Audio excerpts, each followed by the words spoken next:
All right, guys, as always, feels like we late to the party. We behind the gun. Everybody else been planting a long time before us, but ready or not, it's time for us to get started planting. Y'all ready to go put some seed in the ground? Let's get 2024 kicked off right.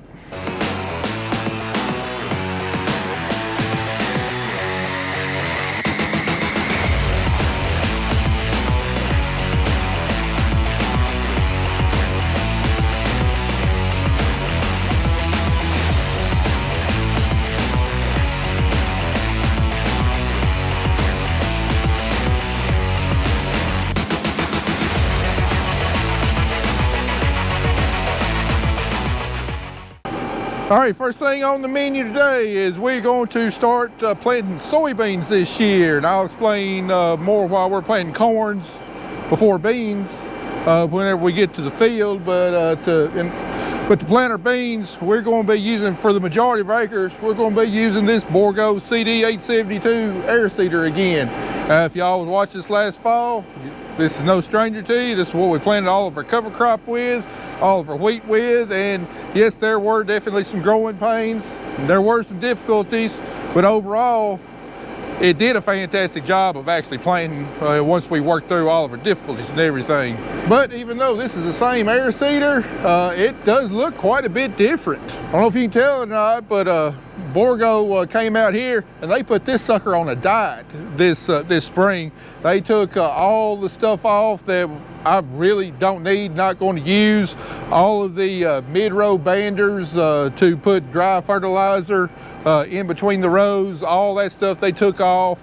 All of the singulating meters and everything, took all that off to where basically what we're left with is what I want, an air seeder. It's got all the bells I need, but none of the whistles I don't want. So it wound up shedding, I think, around 6,000 pounds. And all that 6,000 pounds up here on the front, a lot is going to be drawbar weight, so this sucker should be a whole lot easier to pull through the field. Not going to be quite as difficult. And also because we're going to be planting our soybeans on 15-inch rows, we're not going to be using this front gang of units. So we've got those locked up, and we'll be doing all of our planting with the rear gang of units. So that's going to cut the hydraulic flow required for all the units and stuff in about half. So I know we'll probably have some difficulties like we always do getting started planting, but I expect this to be a relatively smooth operation getting our soybeans planted. And reason we're using this is, this seeder was on an extended demo from Bourgualt to us. They wanted us to test it under different crops, multiple different conditions. We tested it last year planting cover crops into some really, really thick corn residue. We tested it planting wheat, and then they also wanted us to test this with planting soybeans into some really thick cover crop, which we've got and we are going to test out. Not only are we going to test out in thick cover crop, y'all know that new farm, you know all that sod on the ground, all that Bermuda grass and stuff, we really fixing to find out what this thing is made of. If it can plant soybeans through that sod, I'm going to be a big believer in this machine and actually putting seed in the ground. So anyway, enough talking. Let's get to the field, get this thing set, and let's get 2024 growing. Oh, almost forgot. Seat belts first. Safety first, guys. I tell you what, I can already feel a major difference in pulling this thing down the road. It's like I don't even have much behind me anymore. Don't have all that weight on the drawbar. Oh, she's pulling like a dream. And just, you never think shedding, 6,000 pounds right there in between your air seeder tires and your tractor tires will make that much difference, but it made a huge difference.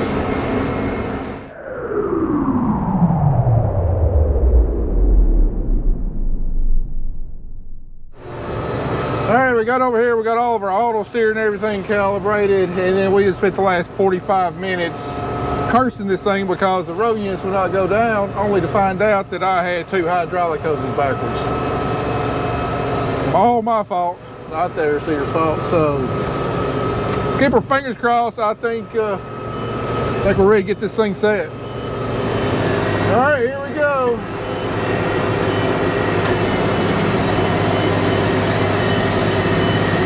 I can hear seed rattling through those heads.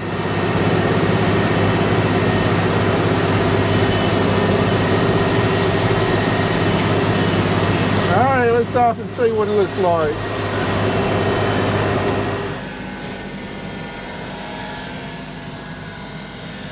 Well, we definitely got a seed trench, that's for dang sure. I don't know how well it's closing that seed trench though.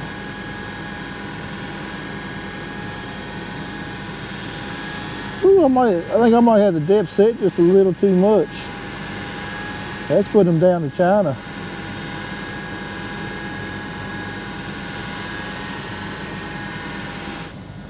All right, I don't know how well you can see it. I mean, it's most definitely opening the trench there, but it's not really closing the trench up. And another thing, we've got our depth set way too deep. I only lowered it a couple notches past where we had wheat planted, but there's a seed. That's over 2 inches deep right there. That is real deep. And it's not closing that trench up, which could definitely cause a problem with slugs or snails. So we definitely got some adjustments to make.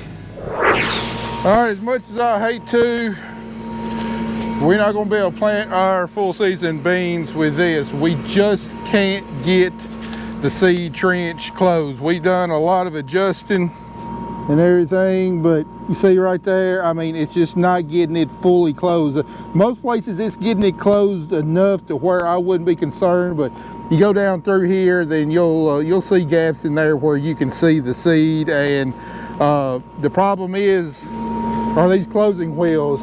You see how flexible they are, soft. You know, they're kind of semi-pneumatic, and when you're in heavy no-till conditions like what we are, these style wheels just are not going to work very good. They worked fine last fall whenever we were, really dry conditions. They worked fantastically, but for the conditions that we're in now, we really need a lot more solid, preferably maybe a spoke type wheel. And Bourgualt tells me they've got a different style wheel to go on there that's a lot more solid and would work. Problem is, it takes like 3 to 4 days to get down here. We're already behind. We need to get this stuff planted, so I think we're just going to take this thing back to the shop, get the seed out of here, put it back in our seed tender, and put it in our planter. You know, I'd love to be able to spend more time to play around and configure, but we just plain old got to get our crop planted. So there's no doubt this thing put seed in the ground.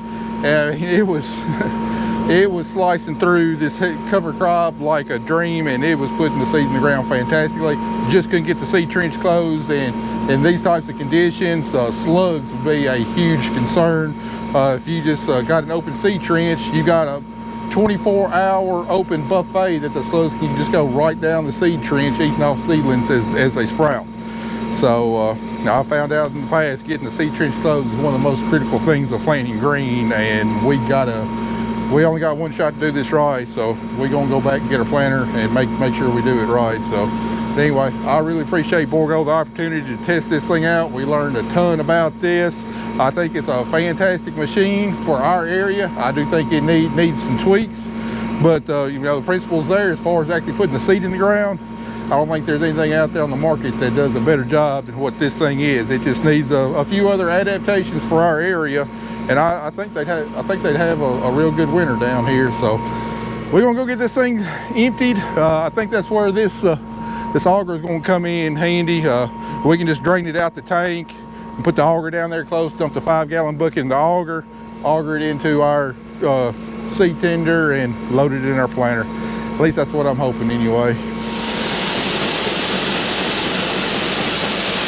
Well, we're putting this auger here to good use for the first time. I don't really think that's what it was meant to be, but it's working pretty good when you got to empty out that tank in an emergency.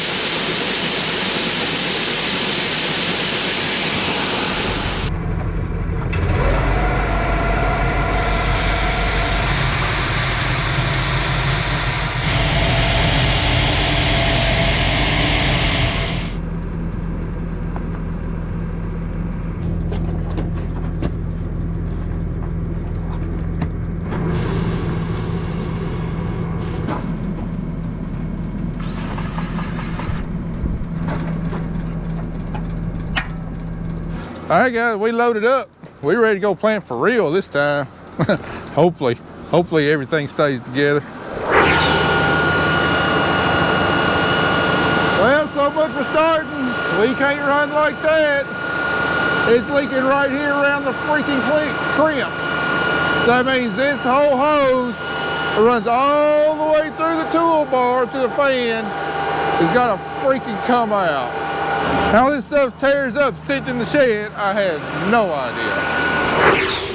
All right, we finally made it to the field about 4 hours later than what I was planning on this morning.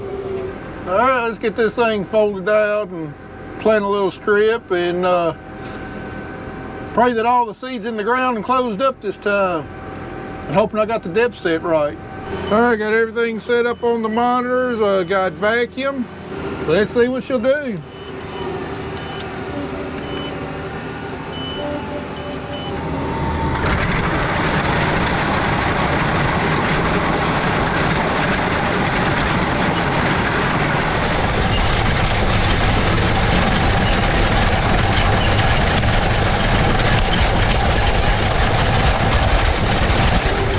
All right, pretty much everything that we need is in the green. Population 130,000. Let's go do some scratching around in the ground now. All right, for my initial adjustments, I set the depth about 1 notch shallower than what we were planting at last year. Just because, remember, we got new discs on there, they're gonna have bigger diameter, therefore they're gonna put the seed a little bit deeper. So things looking pretty good. We're definitely closing the seed trench. That's very critical in this biomass here. Let's see if we can find the first seed here. We're not wanting to plant them real deep. We got plenty of moisture. It's definitely kind of cool. Got potential rain coming in this week, so about 1 inch deep is going to be plenty deep. All right, there's the one right there. That's probably about 1.5 inches deep right there. Might need to shallow them up another notch. You see how well that seed trench is closed right through there? No way slugs can get down there and damage any seed coming up.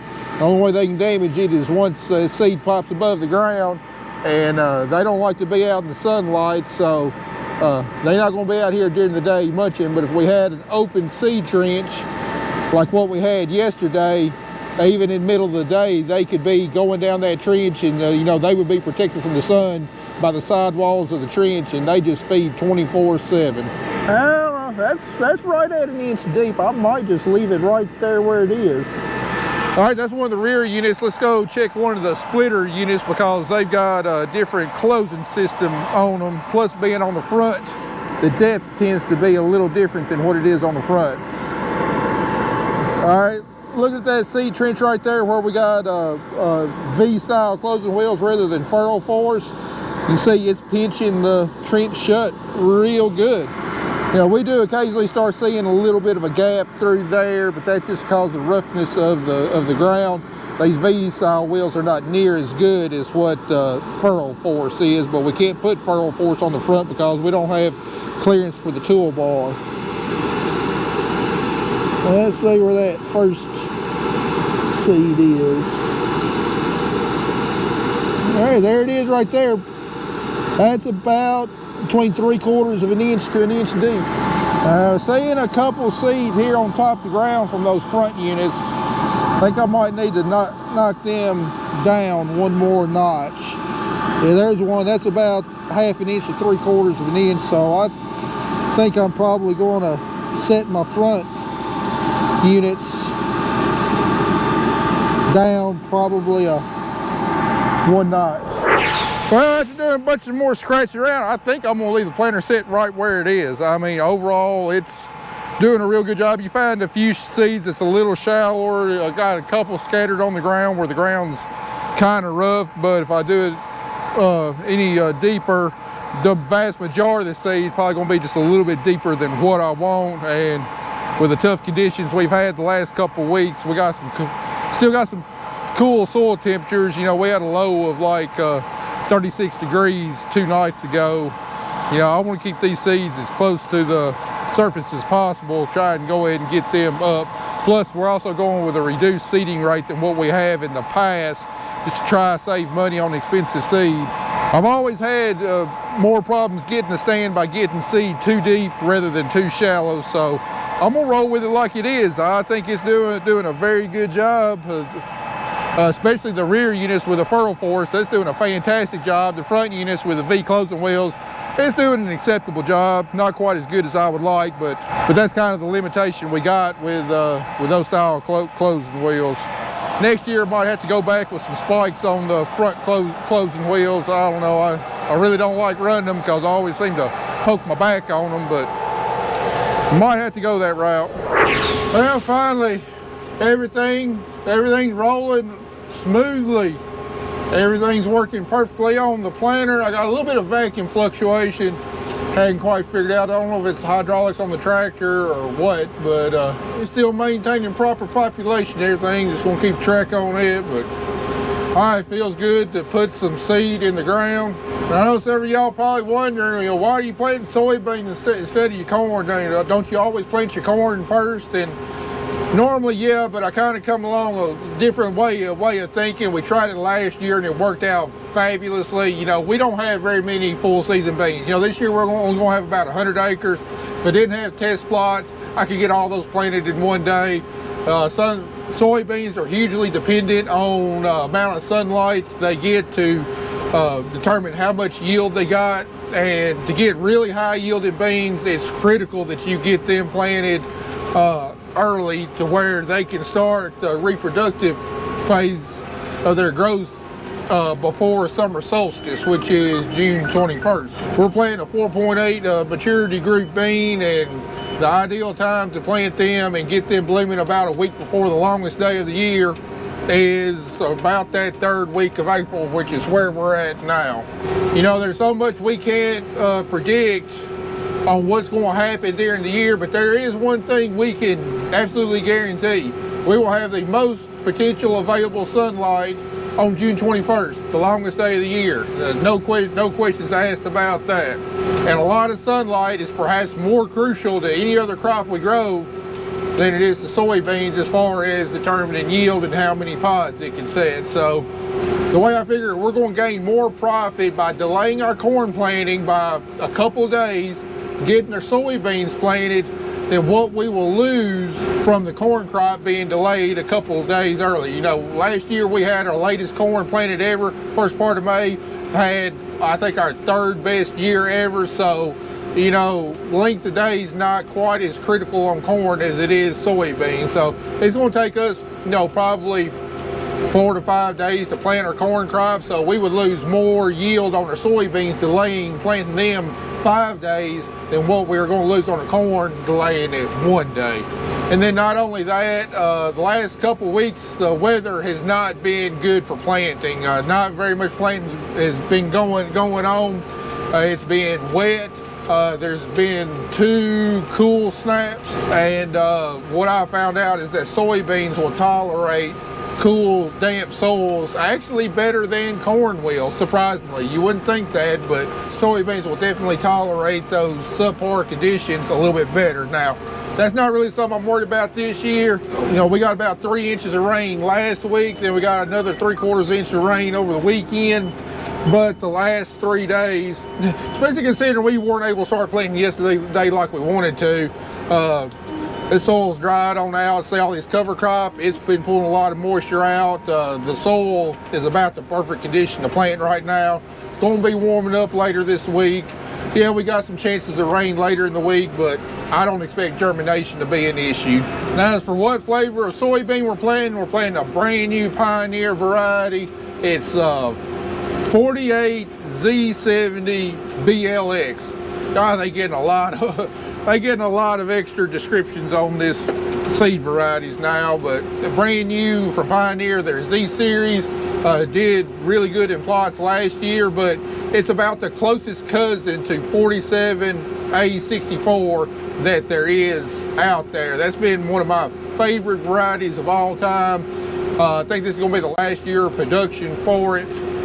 And we got to start trying out some of these other varieties. But anyway, it's supposed to have the exact same genetics with added technology of having Liberty resistance and having the bolt technology in it. So it's gonna be a little bit more expensive than 47A64, but that's what they're gonna be going with in the future. So that's what all our full season beans is gonna be planted in. And then it's also got the added benefit of getting the Liberty technologies, where if we got any scattered pigweeds, which we shouldn't on the farms I'm planting beans on, but if we do have scattered pigweeds, you know, that's something else we can come in with, spot spray, wipe out those pigweeds. But we got a ton of ground to cover today. We've got about around 100 acres we need to cover. If we got started this morning, it wouldn't be a problem, but here it is right after lunch. We're just now getting started. But I got to get this 100 acres on 5 different farms planted today, because I'm lined up to get test plots planted first thing tomorrow morning, and my planter needs to be empty. So we don't have anything unforeseen happen, breakdowns. We're going to be working today until we get all these beans planted, so we can get on those test plots in the morning, get those done, and then get quickly swapped over for corn, start putting some corn seed in the ground.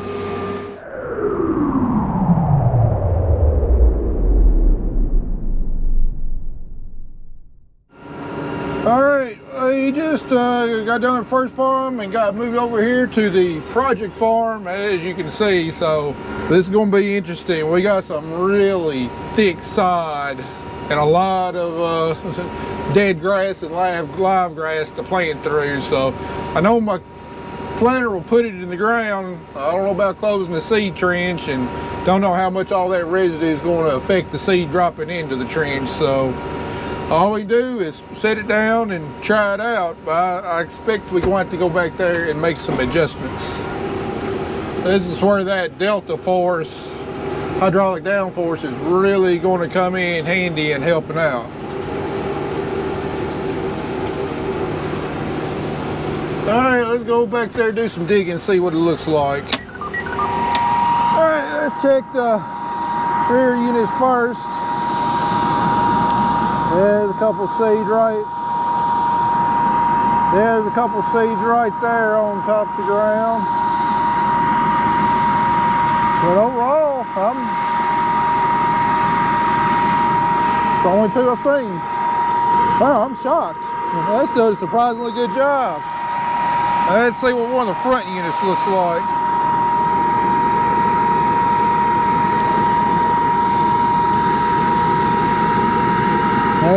One seed on top of the ground. That ground definitely feels pretty chilly down there. That's for dang sure. Well, after looking at all these rows, I don't think we need to make any adjustments. It's doing the exact same job over here in this thick side as it did over there in my cover crop. So I think we're gonna leave the settings alone and roll on. I probably will plant this field a little bit slower though, just because there's probably going to be a little bit more bounce out here, and give those row cleaners a chance to really part that sod. And you know, this ground's definitely heavier and wetter over here. We don't have as much live plants growing, pulling moisture out of the soil as we did over there, so it's going to be a little bit wetter. So we'll give those row cleaners a little bit more time to work, and the closing wheels a little bit more time to work. Other than that, I'm pretty tickled. Well, I'm definitely already hating this radio tower over here. There's a guide wire right here in front of me. Got to dodge around. In total, I think we got 6 different guide wires coming down. And they're kind of small and thin, hard to see. If you're not paying close attention, you'll run up all on one and without even realizing it until that tower starts coming down. There's one right there. This is definitely not a farm I think I want to plant, spray, or harvest at night, just for the risk of those guide wires. I mean, they're pretty tough to see right there, and you kind of get lost in the field at night, not realizing where you're at. You run into one, tear your equipment up, and could potentially bring that tower crashing down on top of you. Oh, I sure hope it's going to be gone for next year. Well, after dang near an inch of rain, this old steep hillside that I straightened out and leveled out is not washing a bit. Probably all that organic matter's in the soil holding it up. However, another year of tillage on this, organic matter be burnt up, and I don't expect it would hold near as well. Unfortunately, these few spots that I've plowed up are the smoothest spots on this farm. This farm a little bit rougher than what I thought before. I don't know. We want to see what it does this year, and then once we get all this residue, you know, decomposed and everything, we'll see what it looks like this fall, next spring. We might have to do some more spot treatments, if not a full farm treatment, because it's pretty rough. But I will say, after doing all that work, straightening out those tree lines, you know, getting rid of some of those bends and everything, this whole field plants a lot better than what it would have.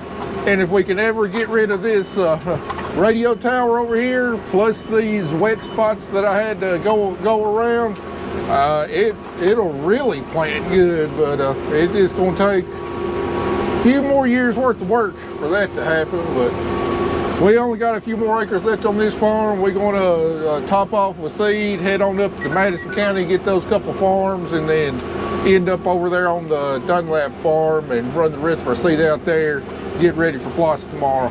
Now the sprayer has made its first tracks on the new farm. As you can tell, Matt just got done planting this. Half of it we got tilled up and do-alled and everything. The other half is semi-smooth. These are just where we were running the dozer, and I mean really rough spots where there were trees and all kinds of junk. The sprayer is making its first tracks on the new farm.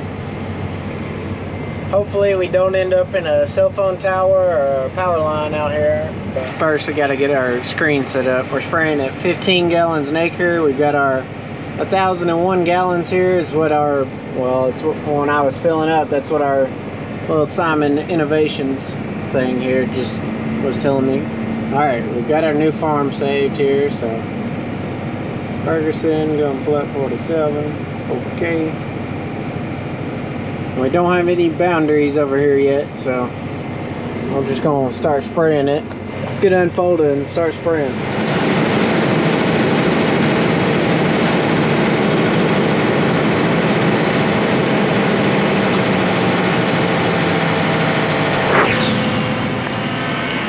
That was slightly terrifying, but we got it done. That cell phone tower is definitely a obstacle to go around, especially having 6 different little guide wire sections that it goes down in. I did touch a guide wire, but I never smacked one, never grabbed one or anything. So now we're folding up and going to the next farm. It says we only sprayed out like 600 gallons, which at 15 gallons an acre, that's what, 30 something, 30. Hey Siri, what is 600 divided by 15? Pretty sure it's 30. 600 divided by 15 is 40. 40. So right at 40 acres worth is what we sprayed, and it's only like 30, 35, give or take. And it might be pushing 40, but that's how much we sprayed out. Well, this is kind of crazy. I was just going down the road and I was passing one of our other farms here, and we've got company in this field. Just 3 little horses. They've got halters on them, so I want to go ride a horse. That's kind of crazy. Good thing it's just cover crop. They look like they're headed back to where they came from, so.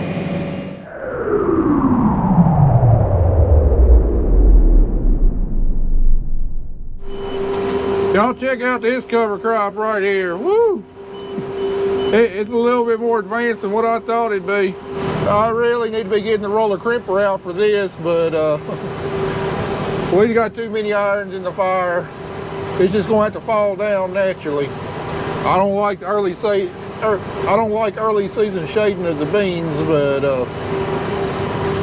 this is right to the point to where I think it'd do a pretty good job crimping. Any earlier than that, it wouldn't.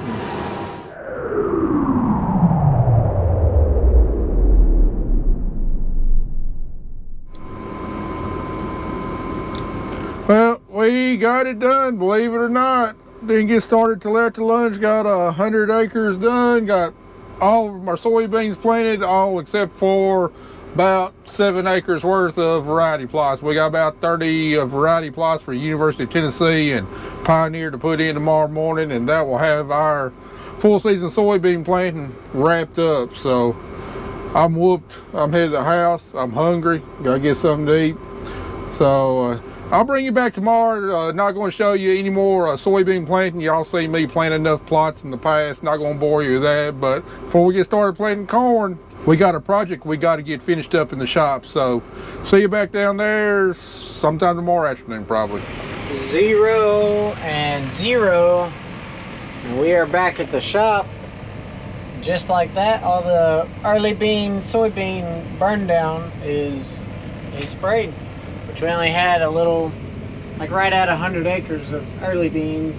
I never caught up to Matt, and he's back here at the shop, so I guess that means they're swapping bean plates to corn plates, and gonna go try and plant some corn also. So all right, soybeans officially done. Kelly is getting plates swapped over to corn, and the project I got to get done is get this fertilizer buggy back together, because we got to spread urea ammonium sulfate in front of the corn planter here, and finally got all the parts in. Here's some of the old parts right here. Here's the chain drive.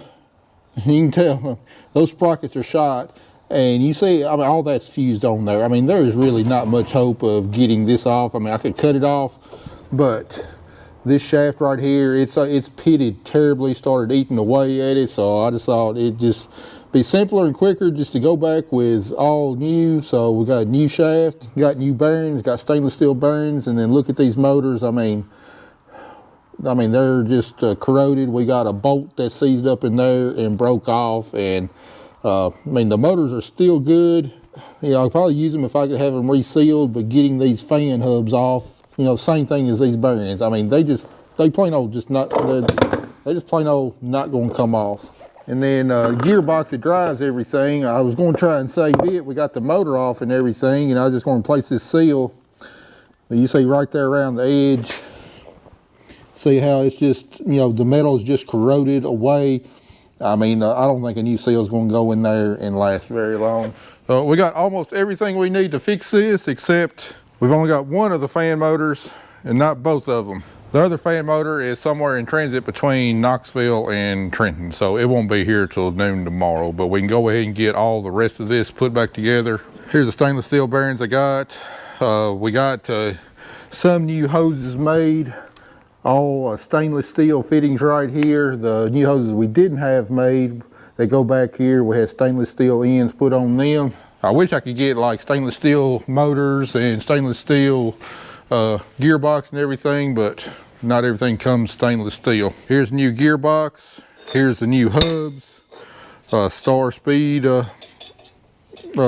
sensor thing. And then we got some splice pins to put our chain back together, because we got to take about 9 to 10 inches out of it. So we're not going to quite be able to get this done, but we can make a pretty big dent in it, getting all this put back together, where the only thing we got to do tomorrow when that motor shows up is just bolt it up, hook the hoses up, and she ought to be ready to go. This has been a project I had on my mind for the last 2 winters, just hadn't got around to it. And then of course, wait till end season, stuff starts failing, and then you're in a bind trying to get parts and having to take time to fix it that you really don't have, but we gotta have it, so it's broke. If we're gonna fix it, we might as well do it right, just do a complete overhaul. All right, updated. As you can see, nothing's happened. Started to put this stuff back together, ran into a problem. Our new chain roller here was not made correctly. These bearings are put exactly where it needs to be to have the roller centered up like the other one did. Then you see on my old bearing, I had about an inch shaft sticking out that the speed sensor cup mounts to. And then on this one, with this drum centered to where the chain would run, and the bearing placed correctly. See, there's no shaft sticking out, so we can't mount our shaft speed sensor up. So called them, and apparently this one was manufactured incorrectly. This drum needs to be shifted over about 7/8 of an inch this way. So they're getting me another one made, and they're going to overnight it, but we got plant corn. I called Co-op, and they got one of those old trusty, you know, just manual straight rate drive wheel on the wheel type, no hydraulics or anything, PTO driven. Got one of those types of fertilizer buggies. It's only got like a 40-foot spread, I think, but they say they got one that's in decent shape. They're going to bring it out, so that's what we're going to be spreading nitrogen with. We're just going to be putting out a flat rate anyway, so no big deal, and we'll just have to put off finishing this project to a rainy day when we actually get the correct parts here, because we can't delay corn planting just to wait on parts for this. So, you know, some of y'all probably saying, well, why don't you just wait and get the parts and spread your nitrogen behind the corn? Well, once I plant a crop, I want as few trips across the field as possible, running over rows, you know, especially turning around on end rows and everything. You know, this could be some spots don't come up, you know, especially if you drive off the row, and you know, with what we're doing, planting into cover crops, sometimes it's hard to see where the row is. You know, I just don't want I don't want anything driving over the corn after I've planted it, if at all possible. So we'll get that manual buggy in from Co-op, and get Andy running in front of me. So I guess that's going to do it all for this video. We'll wrap it up here and bring you back, and we'll start putting some corn seed in the planter.